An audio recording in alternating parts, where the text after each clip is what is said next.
네, 이번에는 흑인 남성 사망에 대한 항의 시위가 번지고 있는 미국으로 가보겠습니다. 이 트럼프 대통령의 강경 대응 방침에도 시위는 좀처럼 누그러들지 않고 있습니다. 이 수도 워싱턴 DC에는 주 방위군뿐 아니라 인근의 현역 육군까지 배치돼 있다고 하는데요. 이 백악관 앞에 나가 있는 서지영 특파원 연결해 보겠습니다. 서 특파원, 지금 뒤로 보이는 게 시위대 접근을 막기 위한 병력인가요?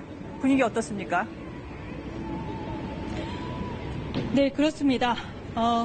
지금 현재 제가 서 있는 곳은 백악관 건물에서 2마일 정도 떨어진 곳입니다. 원래 시위대의 광장 진입을 막기 위해서 2.5m의 쇠울타리를 설치했는데요. 이마저도 뒤로 물러서게 한 상태입니다. 지금 보시다시피 백악관 주변에는 병력이 곳곳에 배치되어 있습니다.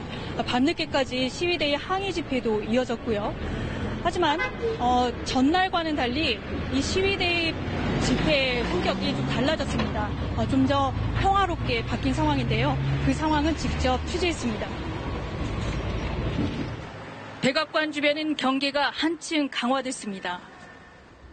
워싱턴 DC 인근에는 육군 병력 1,600명이 배치됐고 주 방위군은 물론 연방수사국과 마약 단속국까지 동원됐습니다. 백악관으로 향하는 도로는 군용 트럭으로 막아섰습니다. You're from DEA because you are mobilized because of the protest? Yes. Oh, I see. That's why you're blocked. Okay. Yes. 철제 울타리로 둘러싸인 백악관은 마치 요새를 방불케 합니다. 삼엄한 경비 태세에도 불구하고 오후 들어 시위대 규모는 점점 늘어났습니다.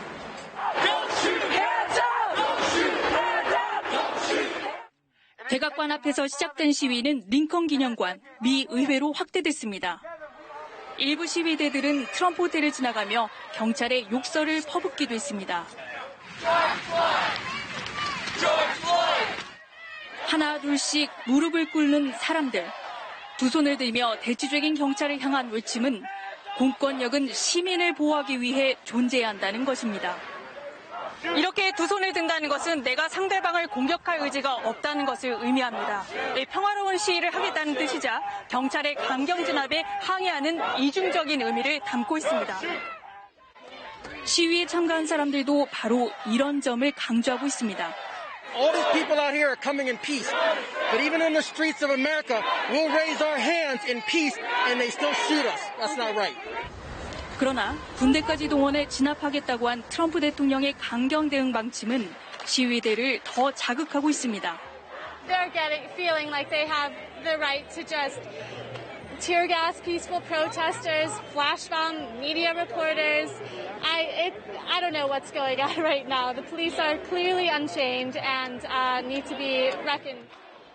야간 통행 금지령이 내려졌지만 시위대는 밤늦게까지 항의 집회를 이어갔습니다. 하지만 군용 헬기가 출현하고 최루탄까지 발사했던 전날에 비해 대체로 평화롭게 마무리됐습니다. 이런 가운데 트럼프 대통령은 교회에 이어 이번에는 세인트 폴릿의 국립성지를 방문하는 등 지지층을 겨냥한 종교 행보를 이어갔습니다. 종교를 정치적으로 이용한다는 비난 속에 월턴 그레고리 워싱턴 대주교는 가톨릭 시설이 오용되는 것을 용납할 수 없다며 비판했습니다. 워싱턴에서 KBS 뉴스 서지영입니다. 네, 다시 현장 연결해서 취재 뒷얘기 들어보겠습니다. 서 특파원, 시위대 안에 직접 들어가 봤잖아요. 어떻던가요? 네, 20대 청년들이 대부분이었습니다. 아시아인, 백인, 흑인 등 인종도 다양했습니다. 여기에 온 이유를 물어봤더니 뿌리 깊게 내재된 인종차별과 불공정을 철폐하고 싶어서 왔다. 이런 대답이 대부분이었습니다. 약탈 시위대와는 구분이 필요해 보입니다. 네, 전국적으로 시위가 번지고 있는 상황인데 워싱턴 DC 말고 다른 곳은 어떻습니까? 네, 뉴욕시의 경우 야간 통행 금지령이 토요일까지 연장됐습니다. 70년 만에 가장 강력한 제한 조치인데요. LA 같은 경우에도 통행 금지 시간이 12시간으로 늘어났고요. 현재까지 40여 곳의 도시에서 야간 통행 금지령이 내려진 상태입니다. 지금까지 플로이드 씨가 사망한 이후 체포된 인원만 7천여 명이 넘습니다. 사망자도 일부 나왔습니다. 하지만 시위대와 경찰이 서로 화해하는 모습이 포착이 되면서 이 폭력 시위도 점차 잦아드는 모습입니다. 앞으로 플로이드 씨의 추모식은 4차례 더 남아있는데요. 8일 공식 추모식 그리고 9일 비공식 장례식을 변곡점으로 앞으로 시위대의 향방이 결정될 것으로 보입니다. 지금까지 워싱턴에서 전해드렸습니다.